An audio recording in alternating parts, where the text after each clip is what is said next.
Nous sommes à Thiécourt, commune rurale du pays de Sources-et-Vallées, traversée par la Broyette, affluent de la Divette, elle-même affluent de l'Oise. Depuis quelque temps, le paysage n'est plus le même car la rivière a refait surface dans le centre-bourg. En effet, 40 ans auparavant, celle-ci avait été busée puis enterrée afin d'élargir la voirie et de reléguer ainsi la rivière au rang d'un égout, oublié même de ses habitants. Mais en 2001, la rivière s'est rappelée brutalement à tous. Gonflée par les pluies torrentielles de l'été, son débit n'a pu être contenu par la buse, provoquant une inondation catastrophique dans le village. J'ai eu 60 cm dans la maison.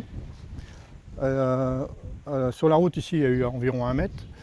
Et puis à l'entrée là-bas du village, dans les maisons, eux, ils ont eu 1 mètre. Donc à la suite des grandes inondations de 2001, le maire en place, Luc Rodrigo et toute son équipe ont voulu trouver des solutions. Donc il a fait appel au syndicat de rivière qui a bien voulu prendre en charge la réflexion et le coût des travaux et la réalisation pour la renaturation également de celle-ci. Les financeurs et les techniciens ainsi que les élus ont fait le choix de réouvrir le cours d'eau sur place avec donc une renaturation associée à cette réouverture. Lorsqu'il y a un busage, il n'y a aucune lumière qui arrive à la rivière. Donc aucune végétation ne peut se développer sans lumière. Il ne peut pas y avoir non plus d'espèces invertébrées qui colonisent le lit mineur.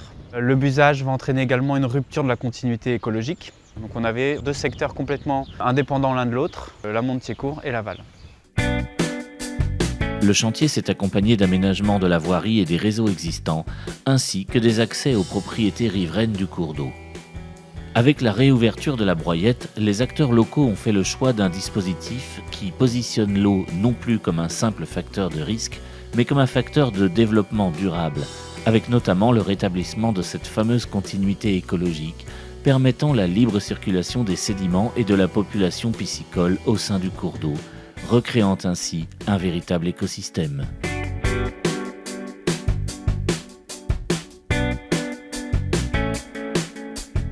Donc notre accompagnement s'est traduit par un accompagnement technique et un accompagnement financier. Nous avons donc financé la maîtrise d'œuvre conception, c'est-à-dire déterminer comment on va pouvoir réouvrir la rivière, quel profil de rivière on va retrouver, quelle technique utiliser en fonction des différents enjeux. Les travaux, c'était assez complexe puisqu'il y avait d'abord un débusage, donc il peut paraître assez simple, mais qui n'est pas tellement, puisqu'en fait vous avez pas mal de contraintes qui viennent se greffer. Des contraintes annexes, par exemple les accès aux maisons qui doivent être conservées, ou tous les problèmes de réseau qu'on a dû dévier. Et puis au fur et à mesure, on a commencé à découvrir déjà l'état des ponts existants qu'on a dû restaurer en termes de maçonnerie. Là on est sur une voirie départementale, donc il a fallu voir avec les services du département les modalités d'adaptation. Et puis au fur et à mesure du chantier, donc on prend des décisions sur ce qu'on découvre.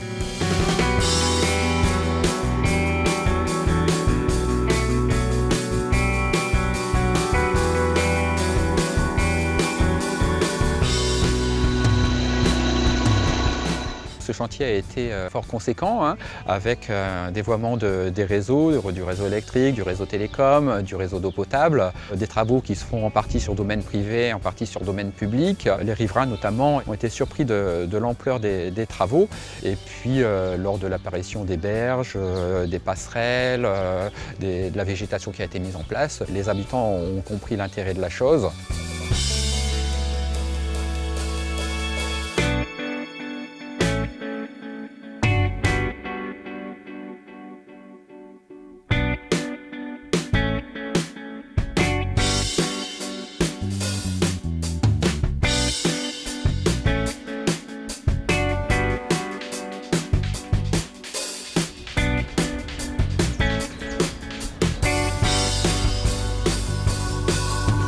Donc aujourd'hui, il y a une équipe qui plante des élophytes, donc des plantes qui apprécient les milieux humides. Et donc ces plantes-là ont été choisies puisque c'est des plantes rustiques, des plantes locales.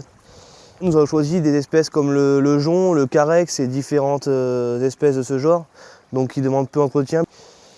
Et donc des essences qui vont se perpétuer d'année en année et qui vont s'ensemencer et qui vont coloniser l'ensemble des berges.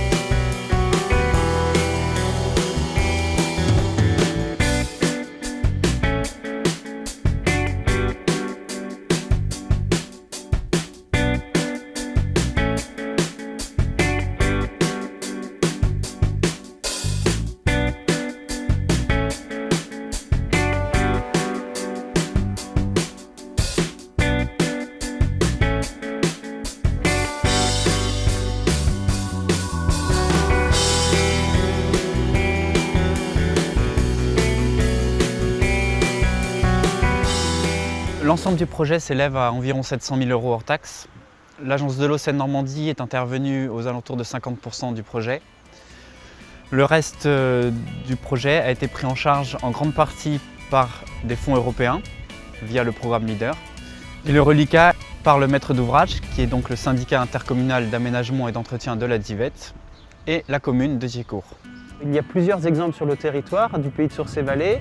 Nous avons la commune de Guiscard qui est concernée par un busage également sur le cours d'eau de la Verse, la commune de Lassigny qui est à quelques kilomètres d'ici qui est également concernée, la commune d'Avricourt, la commune de Mondécourt. On espère que ce projet sera un site pilote pour les autres communes. Donc ce projet s'inscrit dans une démarche globale du syndicat. On a commencé à Giécourt par cette belle réalisation.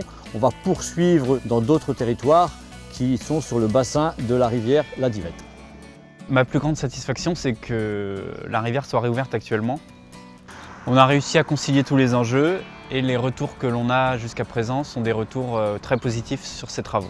Il ne fait pas doute qu'au niveau paysager, le centre-bourg a trouvé une nouvelle genèse. Donc ça fait un bon point de départ pour une redynamisation au niveau écologique. Le matin, je viens faire un tour, puis je regarde la rivière. Il y a des martinets qui viennent boire le matin, tout ça. C'est des choses qui... Je pense que la rivière, elle va retrouver des choses qu'elle n'avait plus avant.